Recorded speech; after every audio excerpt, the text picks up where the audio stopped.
Assalomu alaykum obunachilar. Bugun mana miniferiyamizdan kichkina video intervyu quyon bolachalari mana kokot beryapmiz. Onasi kokotga o'rgatib qo'ydi quyon bolachalarini. Quyon bolachalarimiz yaxshi. Endi jo'jalarni ko'rsataman.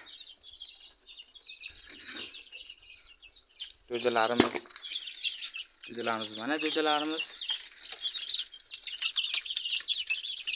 Mana jo'jalarimiz. Hozir makka tashlab qo'ygandik, makkani yeyishyapti. Ishtaha bilan makka yeyishyapti. Endi o'smir quyonlarini ko'rsataman. O'smir quyonlarimiz mana. Ikkita o'smir quyonimiz. Ikkalasi ham sog'lom. Ovqatlanishyapti. Ovqatlari, suvlari joyida. Bunga ham kokot berib qo'yganmiz. Endi yana bir bor sizlarga boyagi ona quyonimizni ko'rsatamiz. Chunki ko'pchilik shu ona quyonimizni qiziqyapti. Shuni ko'rsating deb. Shunga ona quyonimizni ko'rsataman. Mana ona quyonimiz, bolachalari, ona quyonimiz sog'lom. Qochganiga bugun 4-kun. Quyonchalarimizga hammalari sog'liqlari joyida.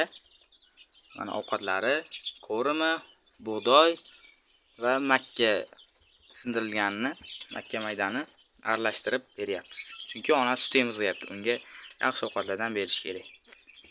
Kanalga obuna bo'ling, like bosing, bizni kuzatishda davom eting.